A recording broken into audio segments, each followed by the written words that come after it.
শ্রাবণ মাসের প্রথম শনিবার হওয়া সত্ত্বেও আজকে উপোস করতে পারলাম না নিজের অসুস্থতার জন্য, তাই মোটামুটি নিরামিষ ভাত রান্না করে খেলাম।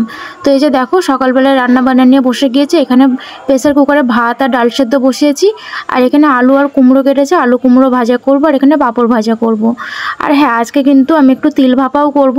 তো তিল ভাপাতে একটু পেঁয়াজ দিলে বেশ ভালো লাগে, কিন্তু যেহেতু আজকে শনিবার তো উপোস তো করা হয়নি, তাই ভাবলাম নিরামিষ খাবো, তার পেঁয়াজ দিইনি, শুধুমাত্র একটা শুকনো লঙ্কা দিয়ে বেটে কালো জিরে ফোড়ন দিয়ে ওটাকে ভাপা করব। তো প্রথমেই ভাতটা রান্না করার পরে, ভাত আর ডাল সেদ্ধটা হওয়ার পরে এখানে আমি পাঁপড় ভাজা বসিয়ে দিয়েছি। আচ্ছা, তোমরা বলো তো এই পাঁপড়গুলো খেতে তোমরা কে কে ভালোবাসো? আমার তো বেশ ভালোই লাগে। আর যেহেতু এখন বর্ষাকাল, তাই পাঁপড়গুলো খুব একটা বেশি বড় হচ্ছে না, তবে এই পাঁপড়গুলো কিন্তু বেশ বড় বড় হয় ভাজলে।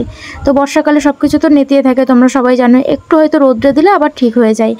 তো আজকে এই পাঁপড়গুলো খেতে খুব ইচ্ছে করছিল, তাই নিয়ে আসলাম। আর আমি সেই ছোট ছোট ব্যাট পাঁপড়, তারপরে এমনি যেই পাঁপড়গুলো থাকে ওইগুলোও খাই, ওগুলোও ভালো লাগে, কিন্তু এই মশলা পাঁপড়টা যেন একটু বেশিই ভালো লাগে। তো যাই হোক, আমার মতো পাঁপড় ভাজা খেতে তোমরা কে কে ভালোবাসো? আমি তো ভাজতে ভাজতে অলরেডি অর্ধেকের বেশি শেষ করে দিয়েছি, ভাত দিয়ে খাওয়ার জন্য মাত্র 4টে মতো পড়েছিল।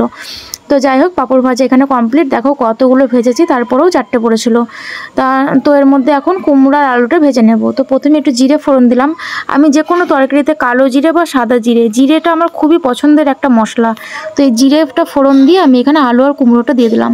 তো কুমড়ো তো তোমরা সবাই জানো, একটুখানি নাড়লে একদম সেদ্ধ হয়ে যায়, আর আলুও বেশিক্ষণ লাগে না, তাই একটু বড় বড় করে কেটে দিয়েছি আলু আর কুমড়োটা।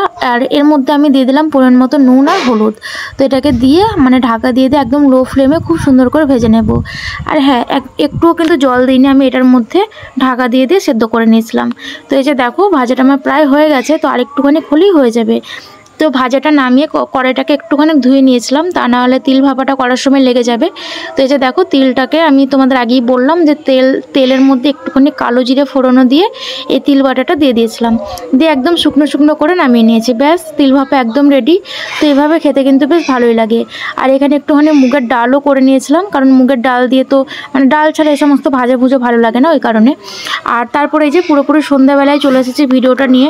যেহেতু তোমাদের আগেই বললাম আমি অনেক অসুস্থ আজকে, তো অসুস্থতার কারণে পেটে মাঝে খুব যন্ত্রণা করছিল, ওই কারণে একটু চা করে নিলাম। আর সকাল থেকে একটাবারও আজকে চা খাওয়া হয়নি, তাই ভাবলাম এখন একটু ভালো করে চা খাই।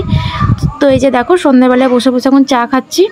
আর বেশ খিদেও পেয়েছিল, বিকেলবেলায় যেহেতু ঘুমিয়ে পড়েছিলাম, তাই ভাবলাম চা দিয়ে দুটো বিস্কুট খাই। তো এই বিস্কুটটা আমার অনেক পছন্দের একটা বিস্কুট, তাই এটা দিয়ে এখন একটু চা খেয়ে নিচ্ছি সন্ধ্যাবেলায়, আর বর্মশার সঙ্গে ভিডিও কলে কথা বলছিলাম। তো যাই হোক, সব মিলিয়ে ভিডিওটা আজকের কেমন লাগলো তোমরা কিন্তু অবশ্যই আমাকে কমেন্টে জানিও, আর ভালো লাগলে একটা লাইক করে দিও। আজকের মতো এই পর্যন্তই, কালকে আবার দেখা হবে। টাটা।